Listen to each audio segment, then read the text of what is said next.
청년 정치인 두 분과 꽉 막힌 정치의 틀을 깰 정치 뉴스 매주 화요일 아침에 하는 청정시대 시간입니다. 이경 더불어민주당 전 상근 부대변인 그리고 양준우 국민의힘 대변인 모셨습니다. 두 분 어서 오세요. 네, 안녕하십니까. 반갑습니다. 안녕하십니까. 요즘에 아주 국민의힘 이슈가 많습니다. 지난번에 제가 약간 공격적으로 계속 물어봐서 좀 곤란했죠. 네, 국민들 보시기에 좀 송구스러운 면들이 좀 많다. 정말 양심이 있어요. 우리 양준호 대변인 말씀하신 거 들어보면. 자, 오늘도 그런데 좀 뭐 그런 얘기에서 비껴나갈 수는 없는 것 같고요. 그래서 오늘은 첫 번째 이재명 후보 얘기 먼저 한번 해볼게요. 이재명 후보가 조카 교제 살인 변호 뭐 여기에 대해서 이제 사과를 했습니다. 그리고 친척들 일이기 때문에 제가 처리할 수밖에 없었다 이렇게 밝히고 있습니다. 근데 제가 변호사로서 솔직히 말하면 변호사가 변호 활동한 것을 가지고 뭐라 하고 하는 거는 진짜 치사한 거다. 그리고 살인자라도 원래 변호사들이 형사범죄자들을 변호하면 기본 전제가 다 나쁜 짓을 저지른 사람을 사실은 위해서 변호를 해주는 거예요. 근데 그걸 가지고서 계속 뭐라고 한다는 거는 좀 이해가 안 가는 것 같아요. 그러면은 의사들은 뭐 나쁜 일 저지른 사람은 다쳐도 절대 고쳐주면 안 되는 겁니까? 말이 안 되는 거 아니에요. 근데 어쨌든 그걸 가지고 이제 얘기를 하는 과정에서 일부 사람들이 변호하는 걸 갖고 뭐라 그러는 게 아니다. 인권 변호사라고 해놓고 왜 그 사람을 변호했느냐 이게 이제 문제다. 뭐 이런 얘기도 하고요. 또 이거를 살인 사건인데 뭐 데이트 폭력이라고 얘기한 게 기분 나쁘다.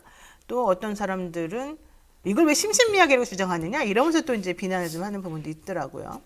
자, 이경 대변인님 어떻게 보십니까? 이 부분에 대해서. 우선은 전반적으로 저는 변호사님의 그 말에 동의를 하면서 그리고 만약에 그 가족, 그 조카가 해를 가했던 그 가족 입장에서 보면은 만약에 변호사가 그 나의 딸을 해친 그 사람뿐만 아니고 그 변호사 변호했던 그 변호사까지도 그 가족이라면 용서할 수는 없을 것 맞는 것 같아요. 이게 국민 정서상으로 그게 맞는데. 네, 당연히 용서도 안 되고 용서할 수도 그렇죠. 없겠죠. 그런데 이제 네. 저쪽 당에서는 이제 국민의힘 쪽에서는 그 조카였으니까 데리고 가서 사과를 하고 좀 그런 일이 있어야 되는 그걸 왜 안 했냐. 그래서 그런 부분에 대해서는 국민의 심정으로는 맞는 것 같아요. 근데 그때 그 상황이 이재명 그때는 뭐 성남시장도 아니었고 15년 전 일이고 아무것도 아니었고 정치 일선에 있다고 하지만 지금 저처럼 그냥 겉돌고 있는 그런 상황이었기 때문에 여러 가지로 상황이 좀 그랬다. 그렇지만 그거는 좀 아쉬움이 있다라고 생각을 하는 거고요. 네. 근데 뭐 세월호나 전두환 같은 사람들도 변호사가 있었어요. 그리고 누나가 뭐 국선 변호사가 있다고는 했었지만 그것은 뭐 이렇게 배당되는 그런 상황이었고 누나가 그렇게 부탁을 하면은 고민을 많이 했었다고 합니다. 그런데 만약에 타임머신이 있어서 15년 전으로 돌아가고 본인이 성남시장과 뭐 경기도지사 이렇게 대선 후보까지 될 줄 알았다면 아마 안 했을 것이다라는 비슷한 얘기로 했었던 것 같아요. 그때 고민을 많이 했었던 것 같아요. 그렇지만 또 과거로 다시 돌아간다 하더라도 이건 제 생각인데 누나가 그렇게 울면서 부탁하는데 그도 들어주지 않았었겠나 그런 생각도 들고요. 그리고 인권 변호사는 맞습니다. 제가 SNS도 올렸는데요. 그 전에 87년도부터 그 이후에 계속 인권 변호 활동했던 거, 그러니까 이명박 독도마을 소송단 대표도 했었고, 시립의료원 설립 운동도 했었고요. 하나만 더 뭐 전두환 노태우 비자금 추진 운동도 했고요. 그 전에 그냥 그 한 사람 한 사람, 그러니까 사회 약자 계층을 위한 인권 활동도 많은 것들이 있습니다. 그러니까 그 데이터는 이거는 찾아보면 다 나와 있는 것인데 그냥 이재명 후보의 이미지를 손상을 주기 위해서 그렇게 그냥 선거 국면에서 공격적인 그런 선거 운동의 하나다 이렇게만 그냥 말씀을 드리겠습니다. 일단 뭐 인권 변호사로 일을 했다고 해서 살인자 변호를 하면 안 된다. 이거는 논리가 안 맞기 때문에 저는 그냥 제가 변호사 입장에서 보자면은 그런 비판은 정말 매우 유치하고 치졸하고 일차원적이다. 이 말씀을 꼭 드리고 싶어요. 자, 그런데 이 변호 논란을 가지고서 이수정 경기대 범죄심리학과 교수가 공동선대위원장직을 맡으면서 내가 왜 이재명 측을 가지 않고 이 윤석열 후보 측의 선대위원장을 맡았느냐 물어보니까 이재명 후보가 이런 그 변론, 조카 교제 살인 변론한 것에 대해서 실망해서 그렇다 이런 말을 하더라고요. 근데 저는 이건 좀 이상하지 않아요? 이거는 그 네. 이재명 후보가 정치인으로서 한 발언에 실망하셔서 그런 것 같아요. 요 이제 정치인으로서 흉악범을 어떻게 보면 이제 자기 조카와 친인척이잖아요. 그러니까 어쩔 수 없이 부탁에 의해서 직업적으로 변호를 하신 건데 그 과거를 이제 정치인이 설명하는 데 있어서 납득하지 못한, 저는 데이트 폭력이라는 게 요즘 사회적으로 굉장히 이슈화 되는 범죄고 민감한 범죄잖아요. 네. 요게 포장지로 활용될 수 있다라고는 상상을 못 했는데 흉악 범죄를 데이트 범죄라는 것을 이제 포장해서 발언하신 것에 대해서 조금 그 분노가 있으셨던 것 같고 네. 그런 의미에서 말씀하신 거다 이렇게 저는 봅니다. 그렇게 그냥 보면 되는 거죠. 짧게 데이트 폭력을 마치 이거를 좀 작은 범죄로 하기 위해서 한 건 아니었다. 이재명 후보의 SNS도 올렸어요. 본인은 그 말을 그런 부분에 대해서는 뭐 실수한 부분에 대해서는 그리고 또 누군가는 가슴 아프게 했던 부분이니까 그건 죄송스럽다고 말씀을 또 올렸습니다. 바로 사과를 하셨죠. 네, 그래가지고 네. 이제 요 정도는 어쨌든 이제 정치인이 자기의 살아온 삶의 궤적에 대해서 책임을 져야 되잖아요. 네. 그래서 이제 그런 것까지 이제 같이 끌어안아서 가져가야 되는 것이고 네. 정책적인 측면으로 이제 더 이상 이제 흉악 범죄 방지라든지 예방책 네. 이런 것들에 대해서 조금 이제 좀 더 강하게 그 주장을 하시면은 나름대로 이제 종합적으로 유권자들이 판단하실 거라고 봅니다. 네, 좋습니다. 자, 우리 양준우 대변인한테 이 얘기 물어볼게요. 이준석 대표 계속해서 지금 패싱되고 있다 이런 얘기 지금 나오지 않습니까? 예. 윤석열 후보 충청 방문한 것 관련해서도 뭐 과거 지역 정치 그러문법 이런 거인 것 같긴 하지만 어쨌든 간에 나한테는 얘기해 준 적이 없다.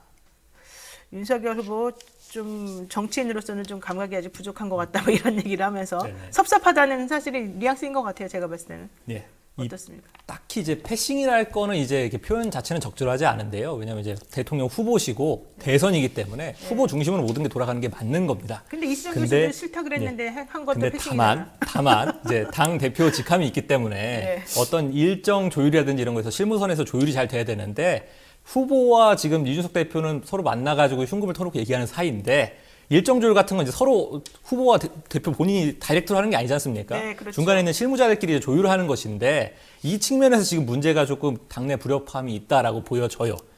일명 윤석열 측 핵심 관계자라고 하는 윤핵관이라는 분이 자꾸 이제 일부 언론 쿠키뉴스에 나와가지고 자꾸 이렇게 불화를 돋는 발언들을 계속해서 익명을 전제로 하고 계신데 네, 누군지 안다면서요? 그러니까 여의도에서 지목하고 계신 분은 있죠. 아무튼 네. 이제 이 윤핵관이라는 분을 비롯해서 주변에 네. 계신 분들과 윤핵관. 주변에 계신 분들이 자꾸 이제 자극을 하는 발언들을 하고 계시다 이렇게 보고요. 저는 이 이유를 왜 자꾸 그러면 이준석 대표, 그 김종인 위원장을 이렇게 자극하는 발언들을 윤핵관이라고 하는 익명의 관계자들이 하고 있느냐라고 보면은 네. 대선을 보고 있는 관점이 조금 다른 것 같다 이렇게 생각을 해요. 이준석 대표나 이제 김종인 위원장 같은 경우에는 이제 세대 구도로 대선을 치르는 게 유리하다라고 보는 측면이 있는 반면에 지금 윤핵관이라고 하시는 분들은 전통적인 그런 지역 구도로 대선을 다시 치르려고 하는 것 같으세요. 그렇기 네. 때문에 지금 충청 방문에 대해서 지역 구도 얘기가 나온 것인데 어떤 것이 더 효율적이고 맞는 것인지는 지지율이 아마 말해주지 않을까. 이제 앞으로 이제 향후 지켜볼 그 포인트인 것 같습니다. 그러니까 일단 패싱은 아니다는 거예요? 패싱은 있을 수가 없죠. 왜냐하면 후보 본인의 중심적으로 돌아가는 게 맞는 거기 때문에 다만 조율이 좀 안 됐다.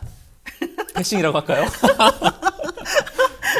네, 아무튼 전에 했던 말로 가름해 주시면 될 것 같습니다. 패싱이라고는 안 하고 싶죠? 네네네. 자, 그런데 어제 저녁에 이준석 대표가 페이스북에 그렇다면 여기까지 아주 의미심장한 글. 이거 아까 예. 제가 말씀드린 술 먹고 그냥 올린 거예요? 술 먹고 그냥 올렸다고 하기에는 좀 그렇고요. 제가 어제 전화도 이제 통화를 해봤는데 네. 지금 당장 얘기하는 건 좀 적절하지 않다. 내일 좀 상황을 좀 지켜보라 이렇게 말씀하셨어요. 이게 그래서 어제 밤에 얘기예요? 그 페이스북을 보고서 놀라가지고 주변 있는 사람들이 많이 전화를 했거든요. 그래서 오늘 좀 어떻게 굴러가는지 한번 또 유심히 지켜봐야 할 필요가 있다. 네. 이렇게 생각합니다. 근데 오늘 그런 아주 웃기는 갤도 있었어요. 이준석 대표 전격 사임 그리고 이제 뭐 그건 너무 확대해서 나간 거라고 저는 보지만 네. 오늘 어떻게 진행되는지 한번 봐야 될 것 같습니다. 아, 그럼 좀 여지가 있는 거예요? 이준석 대표가 또 딴 마음을 먹기도 해요? 제가 이제 그거에 대해서 이제 그 대표의 판단에 대해서는 지금 정확한 정보가 없기 때문에 뭐라 네. 답변드릴 수가 없다. 이렇게 말씀드립니다. 그래요? 자, 근데 김종인 후보 계속 어쨌든 위원장, 네. 이준석 대표 얘기하잖아요. 네네. 그분은 속값보다 이제는 뭐 속값만으로 안 된다. 수익이 못해야 된다. 네, 엄청나게 이것저것 다 얹어줘야지 올까 말까다. 근데 사실 이제 거의 물 건너간 거 아닙니까? 일단 지금 국면에서는 끝났고요. 네. 이제 선대위 1기지 않습니까? 네. 선대위라는 게 이렇게 애니메이션처럼 아, 1기, 2기 2기 이렇게 진행될 확률이 높아요. 왜냐하면 이제 후보의 지지율 등락이라든지 이런 거에서 쇄신을 보여주는 측면에서 네. 선대위 쇄신이라는 게 가장 1순위이기 때문에 언제든지 또 바뀔 수 있는 여지는 있는 것이라 다만 1기에서는 이미 완전 끝난 것 같고 이 김종인 위원장을 자꾸 비토하는 이유가 뭐냐라고 보면은 네. 김종인 위원장의 스타일을 보면 알아요. 이분이 그 중진들 쳐내는 데는 거의 일가견이 있으신 분입니다. 이 정치인이라는 것이 사실 정치를 오래 하는 사람일수록 일반 국민들이 보기에는 그 능력 유무와 별개로 네. 비호감 스택이 자꾸 쌓인단 말이에요. 그렇죠. 그분들을 이제 강하게 정리하는 이런 칼날과 같은 역할이 일반 대중들에게는 카타르시스를 줄 수 있는데 그것을 아주 적절하게 활용하시는 재주가 있으신 분입니다. 또 그걸 이제 버틸 수 있는 어떤 그 깡과 네. 이런 배심이 있으신 분이어서 몇 분이 안 됩니다. 대한민국에. 그런 분이 이 선대위에 들어온다면 자신들의 역할이 조금 줄어들 수 있겠다라고 우려하시는 분들이 있으세요. 그렇기 네. 때문에 지금 이렇게 충돌이 있는 것 같고 이번 턴은 끝났는데 이 요구라는 게 아마 대선 국면 내내 있을 거기 때문에 언제든지 부활할 여지는 남아있다 이렇게 봅니다. 그렇군요. 자, 언제든지 여지가 남아있다고 계속해서 이 불씨를 꺼트리지 않고 있어요. 근데 이경 대변인한테 질문하겠습니다. 이거는 국민의힘 선대위가 김병준 원톱 체제로 출발을 결국 했고요. 총괄 선대위원장직을 뭐 없앤다 뭐 이런 얘기까지 들려오는 예. 상황이잖아요. 그러면은 민주당 입장에서는 아 이거 잘 됐다 이렇게 보십니까? 누가 총괄을 맡느냐가 중요한 것보다 지금 국민의힘 내부 돌아가는 상황, 이준석 대표는 패싱은 아니라고 하지만 결론부터 말씀드리면 이것을 잘 됐다라고 바라보지는 않습니다. 지금 민주당은 우리에게 마음이 떠났던 분들을 잡기 위해서 지금 바빠요. 그래서 국민의힘은 그냥 가만히 둬도 내부적으로 지금 어려운 상황인 것 같다. 그래서 지금 계속 말씀 주신 때 제가 중간에 평소 같으면 껴들어서 말씀을 한마디씩 던지는데 그렇죠. 오늘은 안 했던 이유가 오늘 이상하다 그랬어요. 안 했던 이유가 우리 대변인께서 그래도 좀 설명을 좀 충분히 하실 수 있는 그런 시간이 필요할 것 같아서 그냥 그랬었는데 근데 지금 우선 민주당에서는 그 상황에 대해서는 크게 관심은 없다. 그냥 잘 제대로 잡았으면 좋겠다. 그렇지만 이준석 대표가 그 김병준 그 위원장이 전투지휘 능력이 없다고 얘기를 했어요. 그 네. 당내에서 지켜본 사람이 그것도 대표가 얘기를 했기 때문에 그건 대표 말이 저는 일부 맞다고 봅니다. 이준석 대표가 패싱은 아닌데 지금 지켜보면은 지금 전반적으로 이준석 대표를 좀 무시하는 것은 아닌가. 당무 우선권이 지금 아까 우리 우리 대변인께서도 말씀했지만 어찌됐든 간에 그 윤석열 후보가 모든 것을 지휘할 수 있는 그 권한이 있어요. 그러면은 당대표와 우선적으로 협상을 해야 된다. 말 한마디면 됩니다. 그런데 그런 말이 없었기 때문에 지금 이런 것이 아닌가. 그리고 저는 되게 좀 위험하다고 봤던 것이 청년 선대위를 꾸려졌었는데 그거조차도 청년입니다. 우선은 뭐 청년은 이준석 대표한테 부탁하겠다 이렇게 얘기를 했음에도 불구하고 이준석 대표가 또 거기에 이것은 뭐 제가 하는 것이 아니다 비슷하게 얘기를 하셨던 것 같아요. 그런데 청년임에도 불구하고 몰랐다는 거잖아요. 그 선대위 꾸려지는 것조차도 몰랐었다. 홍준표 그러니까 경선 2등 했던 분이 이런 얘기를 했죠. 당대표 깔보는 이익 집단이라고 이것은 당이 아니다. 정당이 아니다. 이렇게 얘기를 했어요. 그리고 호가호의 조직이고 병든 조직이다. 그럼 이 얘기와 지금 윤핵관이라는 얘기는 전 처음 들었는데 같은 그런 조직인가. 그럼 그 병든 조직으로 이 선거를 끌고 가려고 하는 것인가. 그런 우려가 좀 걱정 섞인 우려가 있습니다. 그리고 마지막으로 그 공보단장 조수진 공보단장의 어떤 막말 그런 분이 공보단장으로 앉혔다라는 부분 그리고 이은재 사퇴하세요 이은재 이분도 지금 본부장급으로 아마 지금 거론이 되고 있고 제가 내부 정보에 들은 바에 의하면 거의 됐다라는 얘기를 들었는데 좀 미래에 대해서 이 사람들이 무슨 얘기를 하지? 그렇게 알 수 없는 분들이 지금 다 거기에 모여 있어요. 그리고 이수정 교수에 관련해서도 어찌됐든 간에 이준석 당대표입니다. 당대표는 그 부분에 대해서 우리 당과 결이 맞지 않다라고 얘기를 했는데 그냥 모셔왔어요. 그리고 우리 뭐 조동현 우리 민주당 쪽 거기에 굳이 비교를 하지 않아도 그런 부분에 대해서는 이제 국민들께서 알아가시지 않을까. 마지막으로 한마디만 더 드릴게요. 청년들을 지금 다 새로운 인물을 다 영입을 한다고 캠프에 있는 그 장해찬인가요? 그 사람도 그렇게 장해찬 캠프에 있는 소속 사람은 그렇게 그 전에 캠프에 있었던 사람 그렇게 얘기를 해요. 그런데 또 그 전에 그 김종인 비대위원장 체제에 이제 인재 영입됐던 분들은 전혀 연락을 못 받았다고 하더라고요. 네. 왜냐하면 그런 사람들도 좋은 인재들이거든요. 방송 활동도 왕성하게 하고. 근데 전혀 연락을 못 받았다. 그래서 약간 청년들 사이에서도 약간 갈라치기 하는 그런 분위기가 지금 현재 보여진다라고 말씀드리겠습니다. 대답할 게 있으세요? 저는 없습니다. 없어요? 코멘트하지 않겠습니다. 네. 나는 우리 양준희 대변인이 볼 때마다 특이한 게 적당할 때 대답을 정말 안 하는군요. 알았어요. 잘했고요. 자, 이거 하나 물어볼게요. 어제 시끄러웠던 것 중에 하나가 또 장제원 의원입니다. 네. 장순실이니 뭐 차지철이니 진중권 교수하고 아주 그냥 설전이 벌어지고 진중권 교수뿐만 아니라 많은 사람들하고 싸우고 있더라고요. 어떻게 된 겁니까? 장제원 의원은 솔직히 말해서. 장제원 의원을 이제 어떻게 할 수 있는 상황은 아니고요. 당 지도부가 뭔가 어떻게 나서서 할 수 있는 건 아니다. 당 지도부가 나서서 뭔가 할 사안은 아닌 게 사실 장제원 의원이라고 하면 이제 대통령 후보 윤석열 후보와 굉장히 그 자타공인으로 가까우신 현역 의원들 중에 한 분이세요. 네네. 사실 문고리 네네, 3명이라는 네. 이름이 그래서 나온 그래서 거죠. 이제 지금 최근에 당사에 나와서 회의를 했다라고 하는 목격담이 들리는 건데 이제 본인 당사자는 강력하게 부인하고 계시고 그런데도 이제 일각에서는 계속 영향을 끼치고 있다는 의심을 거두지 않는 상황인 것이고 이런 상황에서는 사실 후보가 가르마를 타줘야 맞는 건데 네. 이걸 외부에 이제 당 지도부에서 또 뭔가 메시지를 내게 된다면은 그건 그거 나름대로 또 분란의 소지가 있어서 네. 요거는 이제 후보가 직접 가르마를 타셔야 된다라고 근데 생각합니다. 후보는 관여하지 않겠다는데? 그러면 이제 더 상황을 지켜봐야 되는 상황으로 되는 것이죠. 근데 윤석열 후보는 관여하지 않는 게 상당히 많은 것 같아요. 뭐 질문할 때마다 뭐 관여하지 않겠다는 말을 많이 하는데 그러면은 그 아까 말했던 윤핵관이 장제원 의원이에요? 아니라고 알고 있습니다. 아니에요? 네, 누구예요, 그건 아니라고 그러면? 알고 있습니다.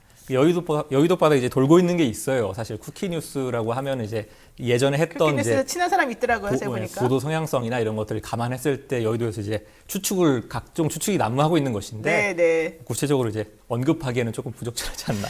네. 어쨌든 중요한 거는 그래서 윤핵관은 윤석열 후보 핵심 측근을 핵심 그러니까 이- 관여자를 말하는 예, 건데. 이 핵심이라는 게 핵심이 우리 도대체 누군지 당내에서 모르겠어요. 굉장히 분란이 많았습니다. 당내에서도 예전에 또 어떤 기자분께서 네. 당의 핵심 관계자라고 썼는데 네. 그 핵심이 누구냐고, 핵심이. 그러니까 김재원 최고께서 이제 정리해 주시길 야 당의 핵심 관계자라고 할 정도면 네. 최고위원급 정도는 돼야 되는 거 아니냐라고 말씀하셔서 본인이라는 거예요? 이제 아니, 근데 최고위원 중에는 없더라. 그래서 누구냐 도대체 핵심이라고 말씀하셨거든요. 네. 제가 봐도 이제 당의 핵심 관계자라고 하면은 이제 원탁에 이제 회의에 원탁에 앉아 있는 사람들 중, 그러니까 최고위원급이나 그 정책위의장급 되시는 분들이라 이렇게 지칭할 수 있는 건데 네. 윤석열 측 핵심 관계자는 도대체 어느 레벨인지 아직까지 정해진 게 없기 때문에 네. 도대체 누군지 정말 저도 궁금한 상황입니다. 아니 윤석열 핵심이면 아까 말한 문고리 3인방이라고 불리는 그분들이어야 되잖아요. 그렇게 원래는. 지목을 하는 건데 네, 지금 그건 여의도에서 아니에요? 지목하는 분들은 좀 다른 분이세요. 좋습니다. 네.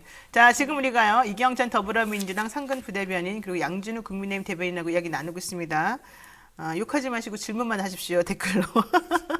자, 각 여론조사 편차가 있긴 하지만 윤석열 후보가 어쨌든 이재명 후보에 조금씩 앞서는, 물론 오차 범위 내에서 앞서는 것으로 나오는 여론조사들이 더 많습니다. 근데 어제 대선이 100일 남겨진 상황에서 KBS에서 나온 거는 35.5%로 양쪽이 똑같더라고요. 이거 어떻게 봐야 돼요?